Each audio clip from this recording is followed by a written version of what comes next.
Assalamualaikum warahmatullahi wabarakatuh. Pada kesempatan perolehan aljabar abstrak kali ini, kami dari kelompok 1 yang terdiri dari Gita Hayuri Daningrum, Ulfa Nur Afifah, dan Sigit Priyatno akan menyampaikan hasil diskusi kelompok kami tentang fungsi, sifat-sifat bilangan bulat, pembagi persekutuan, dan relatif prima.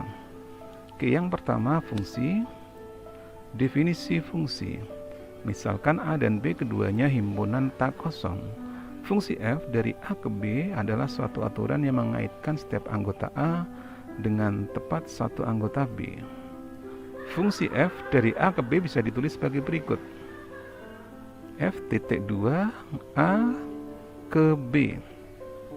Himpunan A pada definisi disebut domain atau daerah asal dari f, dan himpunan B disebut kodomain atau daerah hasil dari f. Ilustrasinya bisa dilihat pada gambar di samping ini. Jika A elemen himpunan A dikaitkan dengan B elemen himpunan B, ditulis FA sama dengan B, maka B disebut peta atau image dari A oleh F, atau B adalah peta dari A, dan A disebut prapeta dari B oleh F, atau A adalah prapeta dari B, ditulis A sama dengan F inverse B. Ilustrasinya bisa dilihat pada gambar di samping ini. Contoh yang pertama tentang fungsi, perhatikan relasi f yang memasangkan setiap unsur n anggota bilangan bulat dengan n, 2 n plus 3 anggota bilangan bulat. Akan kita tunjukkan bahwa relasi ini adalah sebuah fungsi atau pemetaan. Misalkan m sama dengan n anggota bilangan bulat, maka 2n plus 3 sama dengan 2m plus 3. Dengan kata lain, Fm sama dengan Fn. Jadi f di sini terdefinisi dengan baik. Dengan demikian, f adalah sebuah fungsi atau pemetaan. Berikutnya adalah sifat-sifat fungsi. Ya, sifat yang pertama adalah fungsi satu-satu. Definisi dari fungsi satu-satu adalah suatu fungsi dari himpunan A ke himpunan B adalah fungsi satu-satu atau one-to-one jika setiap elemen B mempunyai paling banyak satu elemen A yang dipetakan padanya. Dengan kata lain, fungsi satu-satu harus memenuhi syarat bahwa FA1 sama dengan FA2. Maka A1 sama dengan A2 untuk setiap A1, A2 elemen himpunan A. Contoh dari fungsi satu-satu atau fungsi injektif. Selidikilah apakah R ke R yang didefinisikan oleh fx sama dengan x-3 adalah fungsi injektif. Ambil x1, x2 elemen bilangan real, sehingga fx1 sama dengan 2x1 min 3, fx2 sama dengan 2x min 2 min 3. Misalkan fx1 sama dengan fx2, maka didapat 2x1 min 3 sama dengan 2x2 min 3, sehingga 2x1 sama dengan 2x2, didapatlah x1 sama dengan x2. Karena x1, x2 elemen bilangan real, dengan fx1 sama dengan fx2 berlaku x1 sama dengan x2, maka fungsi fx sama dengan 2x min 3 adalah fungsi satu-satu atau fungsi injektif. Sifat fungsi yang kedua adalah fungsi pada atau onto. Definisi dari fungsi pada adalah suatu fungsi dari himpunan A ke himpunan B adalah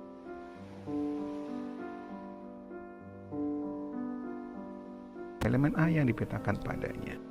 Dengan kata lain, fungsi pada ini memenuhi syarat untuk setiap B elemen himpunan B terdapat A elemen himpunan A, sedemikian sehingga FA sama dengan B. Sifat fungsi yang ketiga adalah fungsi bijektif. Fungsi bijektif definisikan adalah sebagai berikut.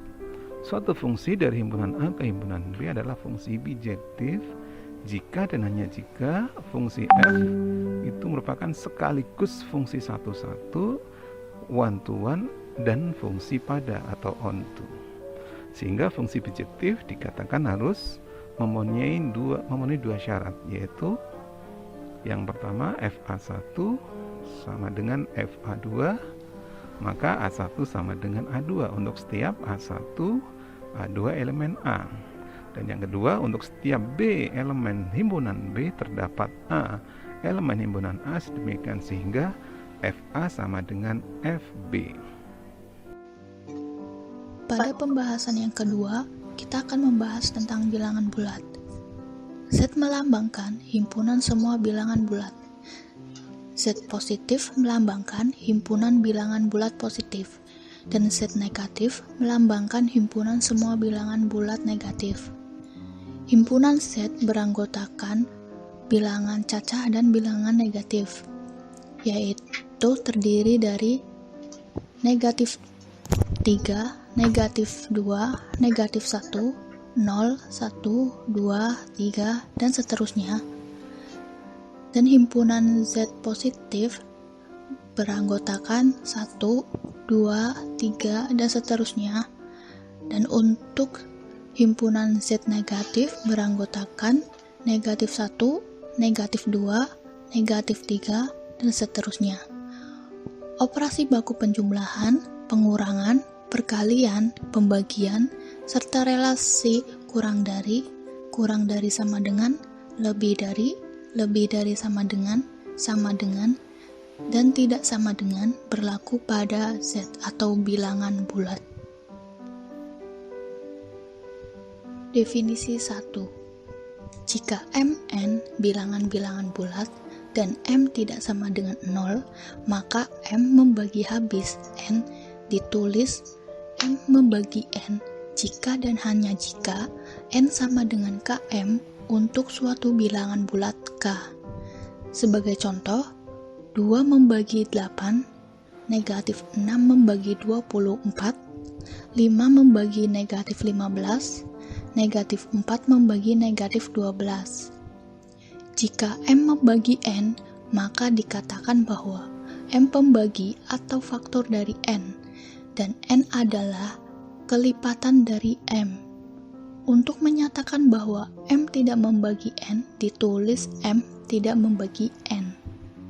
Sebagai contoh, 3 membagi 12 sebab terdapat 4 anggota bilangan bulat, sedemikian sehingga 12 sama dengan 4 dikali 3, tetapi 3 tidak membagi 13 sebab 13 tidak sama dengan Q dikali 3. Setiap Q anggota bilangan bulat dan ditulis 3 tidak membagi 13.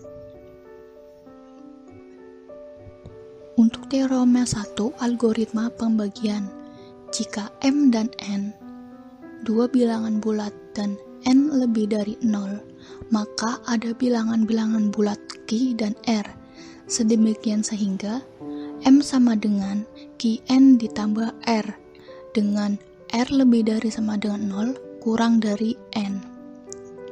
Untuk pembuktiannya, dibentuk himpunan W sama dengan M dikurangi Tn membagi T bilangan bulat. Himpunan W ini mesti memuat suatu bilangan bulat tak negatif, sebab jika T dibuat cukup besar dan negatif, maka M min Tn lebih dari sama dengan 0. Misalkan, himpunan V sama dengan V anggota W membagi V lebih dari sama dengan 0, maka dengan prinsip well ordering, V mempunyai elemen terkecil. Misalnya, R anggota V, R lebih dari sama dengan 0, dan R sama dengan M dikurangi Qn. Untuk suatu bilangan bulat Q, bilangan bulat R kurang dari N, sebab jika tidak, yaitu R sama dengan M dikurangi Qn lebih dari sama dengan N, maka M dikurangi Q ditambah 1 dikali N lebih dari sama dengan 0, sehingga M dikurangi Q ditambah 1 dikali N suatu elemen dari V, dan M dikurangi Q ditambah 1 dikali N kurang dari R. Hal ini bertentangan dengan ketentuan semula bahwa R suatu elemen terkecil dalam V. Berikut ini sifat-sifat elementer dari keterbagian. Untuk teorema 2, jika M n bilangan-bilangan bulat dan m tidak sama dengan 0, maka yang pertama, m membagi 0, 1 membagi n, dan n membagi n.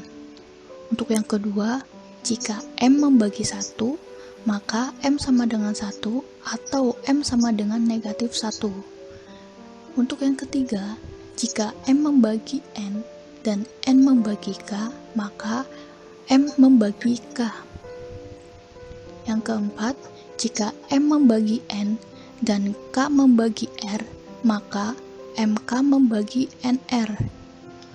Yang kelima, jika m membagi n dan n membagi m, maka m sama dengan kurang lebih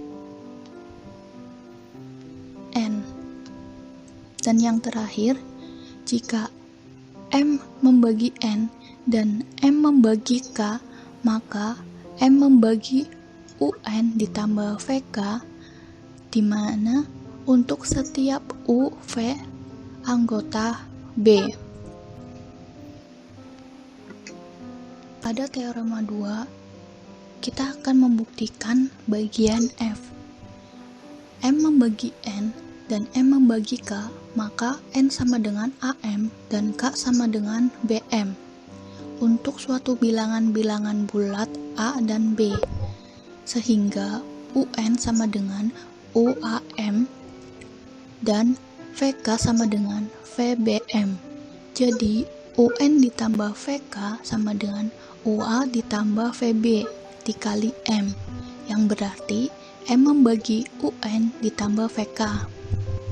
Kita telah mengetahui bahwa semua faktor bulat positif dari 30 adalah 1, 2, 3, 5, 6, 10, 15, dan 30. Sedangkan semua faktor bulat positif dari 45 adalah 1, 3, 5, 9, 15, dan 45. Maka, faktor-faktor persekutuan atau pembagi-pembagi bersama dari 30 dan 45 adalah 1, 3, 5, dan 15. Dan faktor persekutuan terbesar dari 30 dan 45 adalah 15. Pada definisi yang kedua, jika A dan B adalah bilangan-bilangan bulat, maka bilangan bulat D disebut faktor persekutuan dari A dan B jika dan hanya jika D membagi A dan D membagi B. Untuk definisi yang ketiga, jika A dan B bilangan-bilangan bulat yang sekurang-kurangnya satu di antaranya tidak sama dengan 0, maka faktor persekutuan terbesar atau FPB dari A dan B ditulis A, B adalah suatu bilangan bulat positif D yang memenuhi yang pertama, D membagi A dan D membagi B, serta jika E membagi A dan E membagi B, maka E kurang dari sama dengan D. Dari definisi tersebut, dapat dimengerti bahwa jika AB sama dengan D, maka D lebih dari sama dengan 1, dan apabila ada faktor persekutuan lain, misalnya E, maka E kurang dari sama dengan D, dan E membagi D. Untuk contohnya, faktor bulat positif dari negatif 12 adalah 1, 2, 3, 4, 6, 12. Dan untuk faktor bulat positif dari 30 adalah 1, 2, 3, 5, 6, 10, 15, dan 30.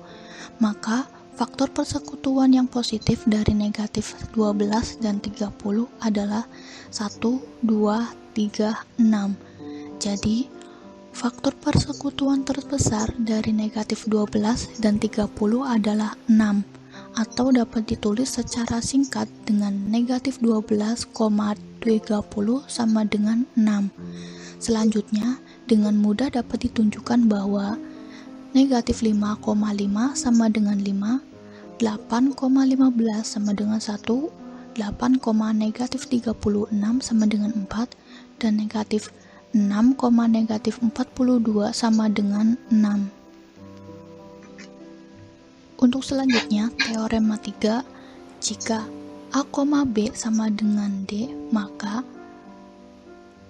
A dibanding D, B dibanding D sama dengan 1. Apabila A, B sama dengan C, maka C dapat dinyatakan sebagai kombinasi linear dari A dan B. Misalnya, 24,9 sama dengan 3, dan 3 sama dengan 3 dikali 9 ditambah negatif 1 dikali 24 sama dengan negatif 5 dikali 9 ditambah 2 dikali 24. Untuk teorema keempat, jika A dan B bilangan-bilangan bulat yang tidak nol, maka FPB dari A dan B selalu ada dan tunggal, serta jika A, B sama dengan C, maka ada bilangan-bilangan bulat M0 dan N0 sedemikian sehingga C sama dengan M0A ditambah N0B. Untuk pembuktiannya, karena A dan B keduanya tidak nol, maka himpunan A sama dengan MA ditambah NB, di mana MN anggota di B memuat bilangan bulat yang tidak nol. Apabila X kurang dari 0 dan X anggota A, maka negatif X anggota A dan negatif X lebih dari 0, sebab jika X sama dengan M1A ditambah N1B, maka negatif X sama dengan negatif M1 dikali A ditambah negatif N1 dikali B juga dalam A. Jadi, A memuat bilangan bulat positif, sehingga menurut prinsip well ordering, A memuat bilangan bulat positif terkecil, misalnya C anggota A. Karena C anggota A, maka C sama dengan M0A ditambah N0B untuk suatu M0 N0 di B. Kita tunjukkan bahwa C sama dengan A, B. Misalkan D membagi A dan D membagi B, maka D membagi M0A ditambah N0B sehingga D membagi C. Selanjutnya, dengan algoritma pembagian, A sama dengan QC ditambah R dengan 0 kurang dari sama dengan R kurang dari C, yaitu R anggota A, tetapi karena R lebih dari sama dengan 0 kurang dari C, dan C adalah bilangan bulat positif terkecil dalam A, maka R sama dengan 0, sehingga A sama dengan QC adalah C membagi A. Dengan jalan yang sama, maka C membagi B. Sesuai dengan definisi 3, maka C sama dengan A, B. Selanjutnya, ditunjukkan ketunggalan C. Misal ada T sama dengan A, B, akan dibuktikan T sama dengan C. T sama dengan A, B, maka T lebih dari 0. T membagi A dan T membagi B. Sementara itu, C sama dengan A, B, sehingga T kurang dari sama dengan C. Untuk C sama dengan A, B, maka C lebih dari 0, C membagi A dan C membagi B. Sementara itu, T sama dengan A, B, sehingga C kurang dari sama dengan T. Dari pernyataan 1 dan 2 dapat disimpulkan bahwa T sama dengan C. Jadi, A, B sama dengan C adalah tunggal. Apabila A, B sama dengan 1, dikatakan bahwa A prima relatif terhadap B atau A dan B saling prima. Perhatikan bahwa jika A dan B saling prima, maka A dan B tidak perlu prima. Misalnya, 9 A,14 sama dengan 1. Untuk teorema yang kelima, jika A dan B bilangan-bilangan, maka A, B sama dengan 1 jika dan hanya jika ada bilang-bilangan bulat M dan N sedemikian hingga MA ditambah NB sama dengan 1. Bukti, sesuai teorema 4, jika A, B sama dengan 1, maka ada bilangan-bilangan bulat M dan N sedemikian hingga MA ditambah NB sama dengan 1. Sebaliknya, ditunjukkan bahwa jika MA ditambah NB sama dengan 1 untuk suatu bilangan-bilangan bulat M dan N, maka A, B sama dengan 1. Misalkan A, B sama dengan D, maka D membagi A dan D membagi B, sehingga D membagi MA ditambah NB atau D membagi 1. Jadi, D sama dengan 1. Untuk teorema yang keenam, jika A membagi PC dan A, B sama dengan 1, maka A membagi C. Buktinya, karena A, B sama dengan 1, maka ada bilangan-bilangan bulat M dan N sedemikian hingga MA ditambah NB sama dengan 1, sehingga MAC ditambah NBC sama dengan C. Karena A membagi PC, maka A membagi NBC. Jelas bahwa A membagi MAC, sehingga A membagi MAC ditambah NBC, yaitu A membagi C. Dari teorema tersebut mengakibatkan akibat 1, yaitu jika A, B sama dengan 1 dan A, C sama dengan 1, maka A, BC sama dengan 1.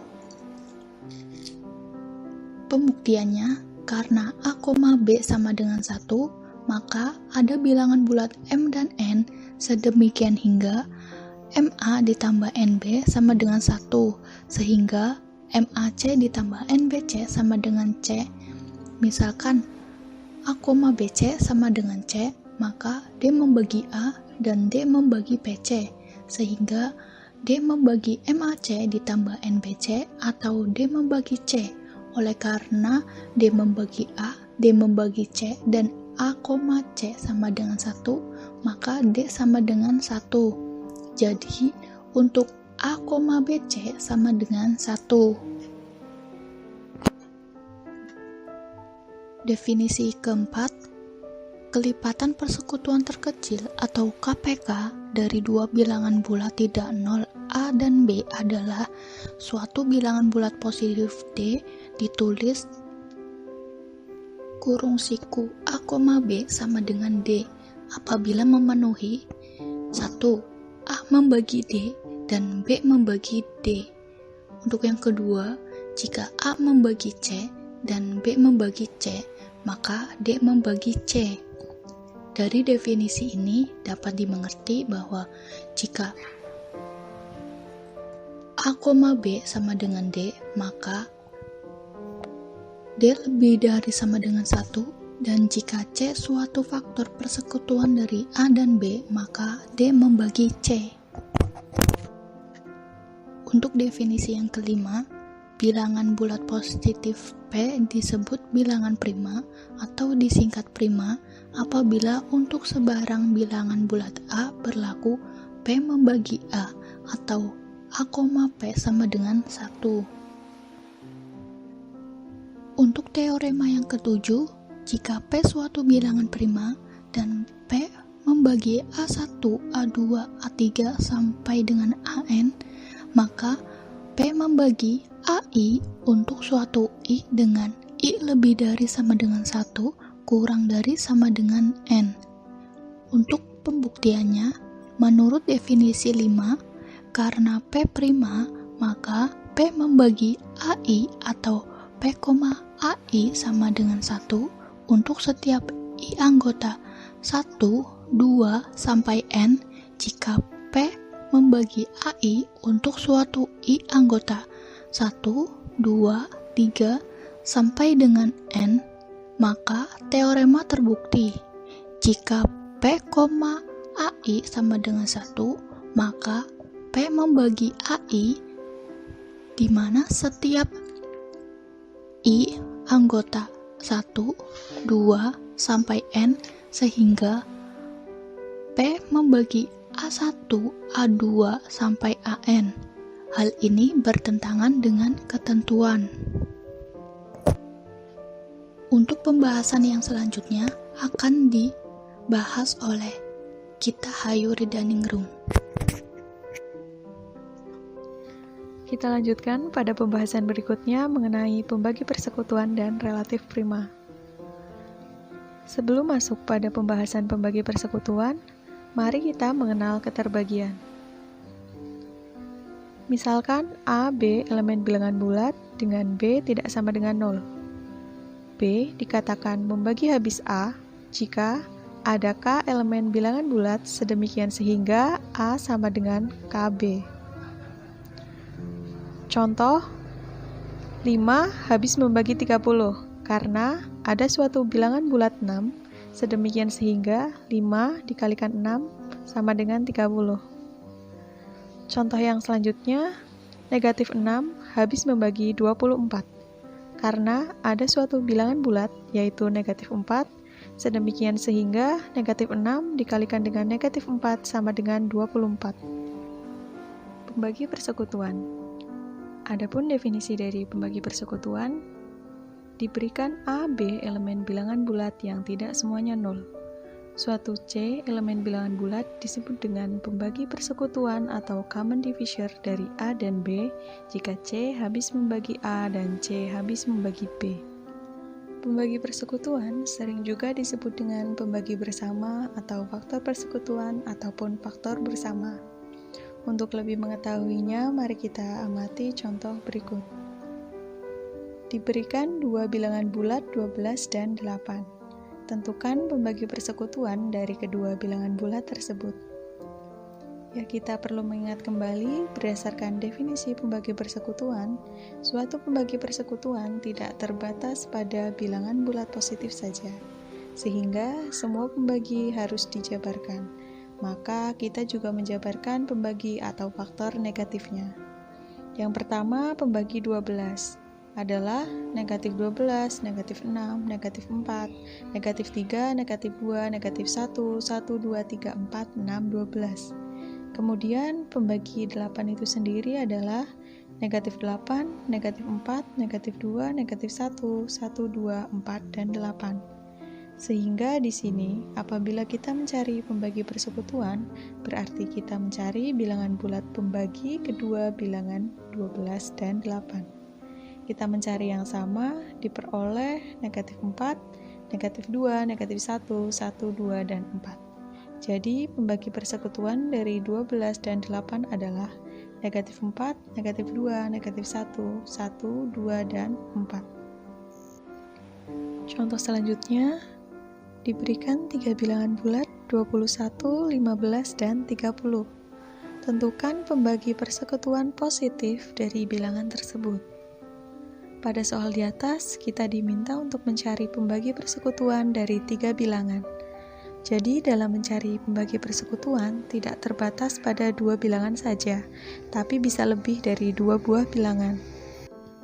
Selanjutnya, pada soal yang dicari bukan pembagi keseluruhan, hanya pembagi positif, sehingga yang dijabarkan hanya pembagi positifnya saja.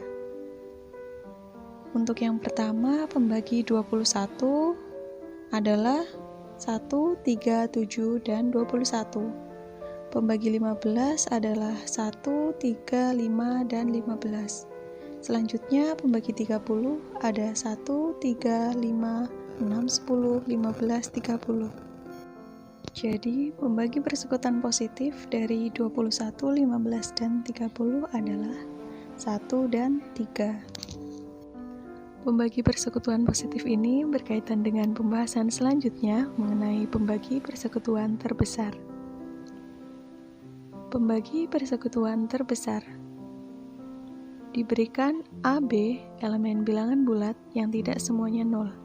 Suatu D elemen bilangan bulat disebut dengan pembagi persekutuan terbesar atau greatest common divisor dari A dan B jika D adalah pembagi persekutuan yang terbesar dari A dan B. Dengan kata lain, GCD dari A dan B sama dengan D jika pertama, D habis membagi A dan D habis membagi B. Selanjutnya, jika C elemen bilangan bulat dengan C habis membagi A dan C habis membagi B, maka C kurang dari sama dengan D. Sebelum memasuki contoh yang berkaitan dengan pembagi persekutuan terbesar, ada hal yang perlu kita perhatikan pada definisi pembagi persekutuan terbesar di atas. Kita ingat bahwa satu selalu membagi habis bilangan apapun. Dengan demikian, satu habis membagi A dan satu habis membagi B. Dan jika kita menggunakan definisi D merupakan pembagi persekutuan terbesar, kemudian di sini kita melihat bahwa satu merupakan pembagi sekutu dari A dan B, maka haruslah satu kurang dari atau sama dengan D. Sehingga di sini tersiratkan bahwa D lebih dari 0. Maka D haruslah bilangan positif. Jadi, dalam pembagi persekutuan terbesar, kita cukup meninjau pembagi sekutu positifnya saja. Contoh yang pertama, tentukan pembagi persekutuan terbesar atau GCD dari 6 dan 16. Pembagi persekutuan terbesar pada contoh tersebut dapat kita tentukan dengan terlebih dahulu menjabarkan pembagi positif dari 6 dan 16. Pembagi positif 6 adalah 1, 2, 3, dan 6. Kemudian pembagi positif dari 16 adalah 1, 2, 4, 8, dan 16. Pembagi persekutuan positif dari 6 dan 16 yaitu 1 dan 2. Jadi, pembagi persekutuan terbesar dari 6 dan 16 adalah 2. Contoh yang selanjutnya, tentukan pembagi persekutuan terbesar atau GCD dari negatif 25, negatif 15, 10, dan 20. Untuk menyelesaikannya, kita dapat menggunakan cara yang sama dengan contoh sebelumnya, yaitu dengan terlebih dahulu menjabarkan pembagi positif dari negatif 25, negatif 15, 10, dan 20. Maka kita peroleh pembagi persekutuan positif dari negatif 25, negatif 15, 10, dan 20 yaitu 1 dan 5. Jadi, pembagi persekutuan terbesar dari negatif 25, negatif 15, 10, dan 20 adalah 5. Sifat-sifat pembagi persekutuan terbesar diberikan A, B, C elemen bilangan bulat. Jika pembagi persekutuan terbesar dari A dan B adalah D, maka pembagi persekutuan terbesar dari A dan B sama dengan pembagi persekutuan terbesar dari B dan A. Yang kedua, pembagi persekutuan terbesar dari A per D dan B per D adalah 1. Yang ketiga, jika B tidak sama dengan 0, maka A per B sama dengan P per Q untuk suatu PQ elemen bilangan bulat dengan pembagi persekutuan terbesar dari P dan Q adalah 1. Yang keempat, pembagi persekutuan terbesar dari A plus CB dan B sama dengan pembagi persekutuan terbesar dari A dan B. Pembahasan selanjutnya mengenai relatif prima. Diberikan AB elemen bilangan bulat dengan AB tidak sama dengan 0. Bilangan bulat A dan B dikatakan relatif prima atau saling prima jika pembagi persekutuan terbesar dari A dan B adalah 1. Mari kita perhatikan contoh yang pertama. Apakah 31 dan 2020 relatif prima? Pada definisi disebutkan bahwa bilangan bulat A dan B dikatakan relatif prima atau saling prima jika pembagi persekutuan terbesar A dan B adalah 1. Oleh karena itu, langkah pertama yang kita lakukan adalah menjabarkan pembagi positif dari 31 dan 2020. Setelah kita jabarkan, ternyata kita peroleh pembagi persekutuan terbesar dari 31 dan 2020 adalah 1. Jadi, 31 dan 2020 relatif prima. Contoh berikutnya, apakah 569 relatif prima? Dengan menggunakan cara yang sama seperti contoh sebelumnya, dapat kita ketahui bahwa 5, 6, dan 9 relatif prima, karena mempunyai pembagi persekutuan terbesar 1. Sekian pemaparan dari kelompok kami. Mohon maaf apabila terdapat kekurangan dan kesalahan. Terima kasih. Wassalamualaikum warahmatullahi wabarakatuh.